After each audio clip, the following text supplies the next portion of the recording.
Elihu preaches the gospel. In chapter 33 of Job, after Job's other three friends have all had their say, Job contended that he was righteous in his own eyes. Elihu, younger than the others, was hesitant to speak up, but when the others remain silent, he feels he has no choice. Job 33, 8 through 13. Surely who have spoken in my ears, and I have heard the sound of your words.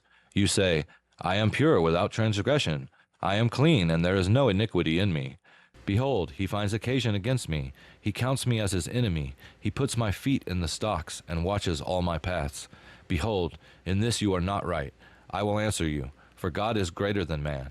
Why do you contend against him, saying, he will answer none of man's words? Here Elihu tells Job flat out that he's wrong, that his suffering is not because God counts him as his enemy, and points him to God's eternal perspective, that God is greater than man.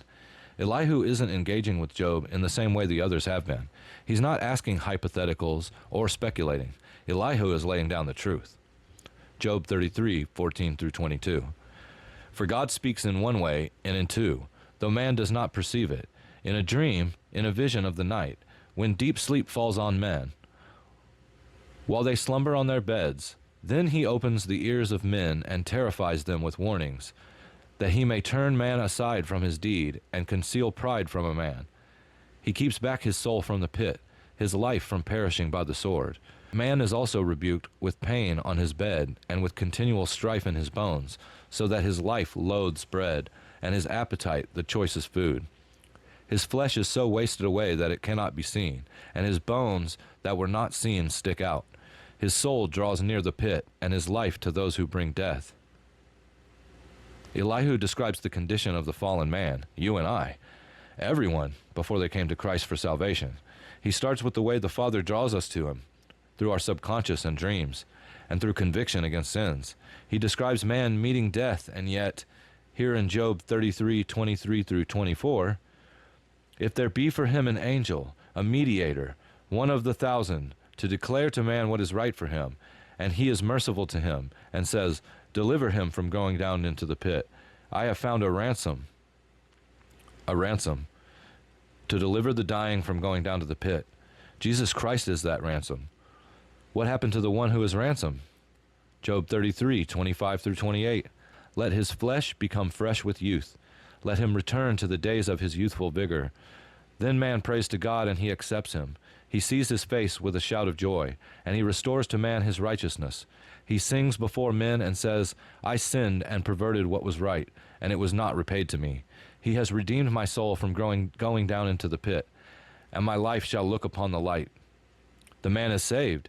Elihu is describing that all have sinned, and the wages of sin is death, going down to the pit. But that man prays to God, God accepts him, he shouts for joy, and God restores to him righteousness. Then the man turns around and declares to others what God has done for him.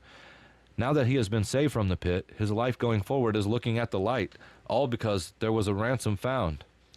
This is the gospel of Jesus Christ, and in my opinion, plainly stated like a Billy Graham sermon. Here's the kicker, though. Job is one of the oldest books in the Bible. 600 years before the law of Moses. 1,000 years before David sang Psalm 22. 1,300 years before Isaiah prophesied of the suffering servant. And around 2,000 years before Jesus Christ, there was Elihu, preaching the gospel of salvation in the ransom for our sins. That would be Jesus Christ. Job 33, 29 through 33. Behold, God does all these things, twice, 3 times with a man, to bring back his soul from the pit, that he might be lighted with the light of life. Pay attention, O Job, listen to me. Be silent, and I will speak. If you have any words, answer me. Speak, for I desire to justify you. If not, listen to me. Be silent, and I will teach you wisdom. God does all these things. 1, justification. Twice, sanctification.